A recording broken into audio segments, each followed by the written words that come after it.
Jules Janin, maître et valet. Je me souviens encore du premier dîner que je fis à Londres. J'eus certes le temps d'entendre et de voir, ignorant de la langue que parlaient les convives, et goûtant avec précaution de leurs mets favoris. Mon rôle fut un rôle passif une grande partie du repas, et ce ne fut qu'au second service, quand se montrèrent le bel esprit et les vins de France, si joyeusement annoncés par le fracas et la mousse pétillante, que je commençai à devenir à peu près un homme à jeun, avec des gens qui ont fort bien dîné. Voici mon étonnement, et je vous le donne ici, non pas comme une histoire amusante, mais comme étude des mœurs anglaises. Vous ferez de mon histoire ce que vous voudrez, ce sera plus d'honneur qu'elle ne vaut. Donc, vous voyez que ce commencement se ressent de mon embarras. J'étais assis à côté d'un gentilhomme anglais, très poli, très grand buveur et fort communicatif pour un Anglais, chez lui, dans son île, sous sa charte anglaise, propriétaire, électeur, éligible, élu. Celui-là était membre de la Chambre des communes. Il était très honoré de toute l'Assemblée. On écoutait ses moindres paroles avec déférence. Évidemment, c'était un homme considérable, un homme hospitalier. Sitôt qu'il eut essuyé le premier feu de la conversation et qu'il y eut répondu pour sa part, il finit par m'apercevoir. Alors il me parla en français et me fit verser le premier verre de vin de champagne, si bien que nous fûmes tout de suite une paire d'amis. En général, on ne rend pas assez justice au vin de champagne. On le boit à longs traits, il est aussitôt oublié qu'il est bu. On le dépense à la façon d'un peu d'esprit que l'on aurait au hasard et à tout propos. C'est surtout lorsqu'on a quitté Paris que l'on comprend bien la grâce et les divers mérites de ce cher compagnon célébré par tous les poètes. Paris est sa vraie patrie. Il s'y plaît, il est à l'aise et dans toute sa joie et toute sa puissance. Il aime les jeunes gens de Paris, les femmes de Paris, les nuits de Paris. Telle femme attend ce joli vin pour être aimable, et telle autre pour être belle. Il se mêle à leurs larmes d'amour, il donne le courage du duel et le courage du jeu, tous les courages secondaires. C'est lui qui dompte les chevaux rebelles, qui conduit les frêles tilburys au bois de Boulogne. Il est la vie et le mouvement de nos boulevards. Sitôt que le soir est venu, il se dandine aux Champs-Élysées. Il parle, on l'écoute, il appelle, on lui répond. Fugitive espérance, orgueil d'une heure et rêve d'un instant. Hors de Paris, ce roi des bons vivants est à peine un exilé qui se souvient de ses belles humeurs, mais il s'en souvient à de rares intervalles, et tout de suite il retombe en sa tristesse, songeant à la patrie absente. Que voulez-vous, hélas, qu'il devienne, à plein verre et débouché par des mains inhabiles? Comment rire en ce verre épais? Ce n'est pas un vin de province, c'est un vin de Paris. Laissez à la province le vin de Mâcon, noble et franc, libéral et frondeur, ennemi du sous-préfet et du maire. Le vin du Rhin qui porte des moustaches et des éperons, véritable soldat toujours prêt à dégainer. Laissez à la province, on ne s'en fâchera pas, le vin de Bordeaux, limpide et clair comme l'eau des sources sacrées. Mais le vin d'Aï, par Voltaire, il est l'enfant parisien, c'est la joie parisienne. Il aime, il devine, il reconnaît le Parisien, comme je reconnais la signature de mon père quand il m'envoie de l'argent, disait un champenois de mes amis. Que de longues et douces étreintes, que de paroles d'amour, que de bonheur de se revoir, que de promesses de ne jamais se quitter. Le vin de champagne, il est notre retruchement dans les déserts de l'Afrique, il est notre consul actif et dévoué en Orient, notre pavillon protecteur dans le vaste océan, notre riche et puissant ambassadeur dans les hautes nations. Alors je me sentis très disposé à cette naturalisation anglaise, ou si vous aimez mieux, tous ces messieurs se reconnurent français, quand ce pétillement joyeux apparut, escorté par le bouchon qui saute, comme une grande dame est escortée par son coureur. À ce moment-là, nous fûmes tous compatriotes, chacun but et parla en français. Je fus le roi du festin. Vous racontez ce qui se dit alors, je ne le saurais. D'ailleurs, ce n'est pas là mon histoire. Il faut attendre pour que mon histoire arrive, que la plupart de ces gentilshommes se retirent et que nous restions seuls à table, occupés à boire, le gentilhomme anglais, moi et toi, mon cher et digne Offray, que cette scène digne de Sterne a fait pleurer. Nous étions donc tous les trois buvant à petits traits dans de longs verres, et tenant de très sérieux discours sur toutes choses frivoles, le jeu, l'amour, les chevaux, les femmes, le politique, et enfin les deux héros poétiques de la France et de l'Angleterre, Shakespeare et Jean-Jacques Rousseau. Vous remarquez qu'il n'y a pas un Anglais qui ne parle de Jean-Jacques, pas un Français qui ne s'entretienne de Shakespeare. Quel que soit le cours d'une conversation entre Anglais et Français, il faut toujours qu'elle arrive invariablement à ces deux hommes. Cela tient à ce que nos voisins ont accueilli Jean-Jacques Rousseau persécuté, et que nous autres, nous nous sommes tout récemment soumis à Shakespeare, un demi-dieu. Lui avons présenté notre épée par le poignet. Ainsi, nécessairement, nous avons parlé de Shakespeare et de Jean-Jacques Rousseau ce soir-là. Je ne sais comment, ni pourquoi, je vins à dire à notre Anglais, qui les comparait l'un à l'autre avec beaucoup d'esprit, et qui trouvait plus d'une affinité entre ces deux génies sauvages qui éclatent et se manifestent au dehors par la pensée et par l'éloquence, comme fait un volcan. Ajoutez ceci à votre portrait, lui dis-je. Ils ont été tous les deux les humbles serviteurs de leur maître. Shakespeare a tenu les chevaux à la porte des théâtres. Jean-Jacques Rousseau a servi à table chez un grand seigneur. Je dis cela comme une chose de publique autorité. Mais jugez de ma surprise. À peine eus-je achevé cette malencontreuse proposition, que je vois la figure de notre Anglais pâlir tout à coup et devenir horriblement blême et triste, de joyeuse et rubiconde qu'elle était. Je crus d'abord que le digne homme venait d'éprouver les atteintes d'un mal subi, et je me préparais à lui porter secours, quand tout à coup il se leva de table en sanglotant. Puis d'un geste, il renvoya le valet qui nous servait. Quand il eut versé 2 ou 3 de ces grosses larmes honnêtes qui sortent de l'âme et qui font tant de peine à voir. « Mon Dieu !» s'écria-t-il, « mon Dieu ! Que vous m'avez fait de peine sans le vouloir, monsieur !» En même temps, il reprit sa place à table. Il appuya son front sur sa main gauche. De sa main droite, il se livrait à un mouvement convulsif par-dessus son épaule, comme s'il voulait en arracher je ne sais quoi. Nous étions là, tous les deux, le regardant bouche béante, Offray immobile et ne songeant pas à s'expliquer ce spleen subi, sinon par l'ivresse, et moi, avec notre malheureuse littérature de bagne et d'échafaud, m'attendant à trouver un de ces êtres flétris par les lois, comme on dit, que la société rejette de son sein, dont les romans abondent, qu'on voit partout sur nos théâtres, et que dans le monde on ne rencontre nulle part. Que sait-on? J'allais peut-être entrevoir une chose que je n'avais jamais vue, un galérien en chair et en os. Mon soupçon, littéraire et dramatique, prit bientôt une grande consistance, quand j'entendis l'honnête homme s'écrier en portant un regard effaré sur son épaule. « Mais ne voyez-vous rien? Ne voyez-vous rien, messieurs ?» Et son geste convulsif allait toujours.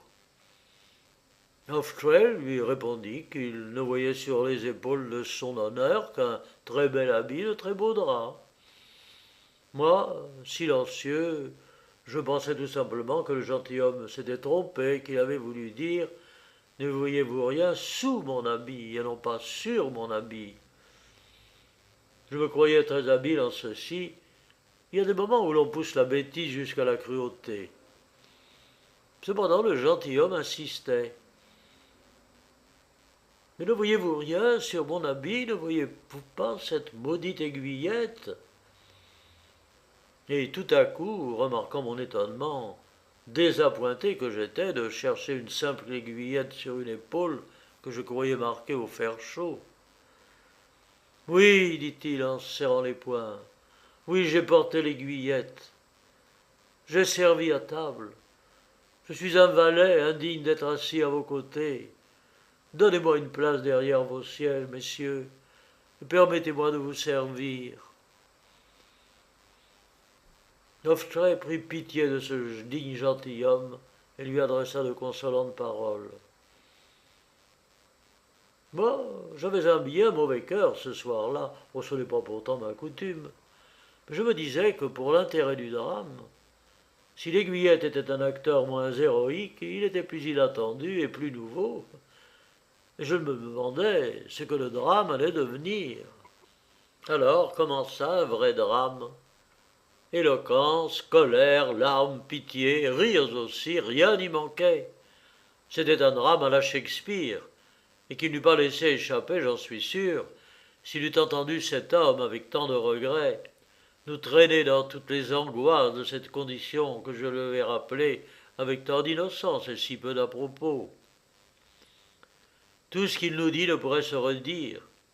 Il le disait avec tant d'éloquence et de douleur. J'en conviens, messieurs, j'ai porté la livrée, et je sens encore à mon épaule innocente l'aiguillette fatale que m'ont portée ni Jean-Jacques Rousseau ni Shakespeare. Hélas, je sais trop quel est ce supplice d'avoir son âme attachée au bout d'une sonnette. Vous êtes tout seul dans l'antichambre à rêver, et la sonnette à l'instant vous réveille en sursaut. La sonnette est un tyran. J'ai été l'objet de ses moindres caprices, l'instrument de ses moindres passions. Et disant ces mots, il restait abîmé dans sa douleur. Nous voulûmes le consoler, mais lui, reprenant cette conversation souvent interrompue, « Ah, disait-il, me consoler, cela est impossible. Oublier le passé, je ne saurais. Mes membres se sont pliés à la livrée, ils en conservent l'empreinte. L'aiguillette pèse incessamment sur mon épaule, ma tête est presque toujours découverte. Je ne sais pas tendre amicalement la main aux gens que je salue. Quand je monte en voiture, le pied me brûle, et dans ma maison, parmi mes nombreux domestiques, s'il faut implorer un service, j'ose pas et j'hésite. Je suis maudit, oh, une tache ineffaçable est à mon front. » Et il se frappait la tête avec fureur. Alors Offray, qui est un puritain, un homme de la vieille Église, voyant que cette puérile affliction n'avait pas de terme, se mit en colère et s'emporta en chrétien contre l'orgueil de cet homme qui ne pouvait pas oublier son ancienne condition et se traitait plus mal pour avoir habité une antichambre que s'il eût fait un voyage à Bosney Bay. Cela est très mal et très peu chrétien et très peu digne d'un homme raisonnable, monsieur, je vous le dis franchement. Le gentilhomme se prit à sourire en levant cette épaule qui le faisait tant souffrir. Oui, voilà ce que je me dis tous les jours. Ce sont de vaines paroles. Mais croyez-moi, j'ai fait tous mes efforts pour surmonter ce malheur puéril. Vains efforts. Quand je me suis bien raisonné tout le jour, quand je suis bien regretté que tous les hommes sont égaux dans l'Église et dans le royaume, la nuit arrive. Alors le frisson me reprend. Je me mets au lit en tremblant et je m'endors. Mon sommeil est horrible. À peine endormi, je recommence mon métier d'autrefois. J'étais maître et je suis valet maintenant. Que de tortures, grand Dieu! Que de petites douleurs, mais plus cruelles 1000 fois que les grandes douleurs. C'est un rêve empreint de domesticité. Je loge dans les combles de la maison. Dès le matin, je me lève pour panser mes chevaux. L'animal bondit sous ma main, je le frotte, je le pars, et dans sa robe luisante, je vois mon visage encore tout pâli par l'éveil. À peine ce cheval vicieux est pansé, j'entends le maître qui sonne. Et bientôt le voilà sur le cheval que j'ai rendu si beau. Il va, je le suis. Il s'arrête et je me tiens à distance. Il parle et j'écoute. Il dîne avec ses amis, et moi, debout, j'entends leurs éclats de rire et j'attends leur bon plaisir. Le même rêve ainsi m'obsède toutes les nuits. Toutes les nuits, j'endosse la même livrée. Je suis un laquais, 24 heures sur 48. Et quand après ce pénible sommeil, je me réveille enfin, quand je me retrouve au lit du maître et dans sa chambre, éveillé que je suis, je tremble de voir arriver quelqu'un qui me chasse. Il me faut 1 heure au moins avant de m'habituer chaque matin à ma position nouvelle, avant d'appeler mon valet de chambre. Il m'attend. Il a peut-être rêvé la nuit qu'il était le maître. Oh, il est plus heureux que moi. Monsieur, me dit-il encore, écoutez une histoire horrible. Sans doute vous êtes comme moi, monsieur, et vous ne trouvez rien de plus doux au monde que d'aimer une belle femme qui vous aime, de boire un vin qui vous plaît, de tenir une épée à la main sur 6 pieds de gazon, un homme armé d'une épée, un homme que vous haïssez. Cela est heureux, on se sent vivre. Eh bien, la semaine passée, j'ai rêvé que moi, je servais à table mon rival et ma maîtresse. Pendant 2 longues heures, j'ai fait mon service, obéissant à leurs moindres gestes, écoutant leurs moindres propos, comprenant leurs moindres signes. Malédiction, malédiction, ils ne se gênaient si peu devant moi. Ils me comptaient pour si peu. Ils se hurlaient à leur fête comme s'ils avaient été seuls. Je les servais, mais mon cœur battait à outrance. Ils se retournaient comme s'ils avaient été inquiétés du bruit que faisait mon cœur. Ma gorge était desséchée. Ils me demandaient à boire et je leur versais à boire. À la fin de ce repas maudit, quand j'ai voulu me venger et demander raison de son outrage à l'homme qui m'outrageait, il me demanda son épée et me fit signe de l'accompagner. Et du même pas, il fut se battre avec un autre que moi. Et je restais là, tranquille, spectateur. J'étais un domestique, je n'étais pas un homme. Ah, voilà pourtant les nuits que je passe, et voilà mes rêves, voilà ma vie. Et le jour, je vis à peine. Le jour, pendant lequel je suis maître, je pense à la nuit qui va venir. Si je donne, honteux de moi-même, le bras à ma femme, avant peu, quand je serai son valet, elle va me traiter comme un chien, tant elle est insolente et cruelle pour ses gens. Mes amis les plus sincères, je les hais, parce que je sais qu'à la nuit tombante, ils me feront porter un habit galonné, qui me donneront des ordres et qu'il n'y aura plus devant moi un seul de ces hommes si parés qui songent à cacher ses laideurs. Voilà encore un des malheurs de notre condition, à nous autres laquais. Nous voyons l'humanité dans ce qu'elle a de plus vil et de plus abject. Nous savons à point nommé quand nos maîtres manquent d'argent ou de courage. Nous savons quand ils pleurent. Nous connaissons leurs maladies les plus cachées. Nous mettons le doigt sur leurs plaies les plus secrètes. Ils ne se gênent pas avec nous. Pourquoi voudriez-vous qu'ils fussent des hommes pour nous? Nous ne sommes pas des hommes pour eux. Malheureux que je suis, je méprise et je hais les hommes pour les avoir vus dans toute leur nudité. Ainsi parla ce malheureux fantaisiste, avec une éloquence incomparable et que rien ne peut rendre. Au milieu de toute cette colère, il y eut des aperçus très fins et très ingénieux qui me frappèrent et qui m'échappent comme ces beaux airs du grand opéra dont on se souvient sans pouvoir en changer une note. Cependant, l'heure était fort avancée.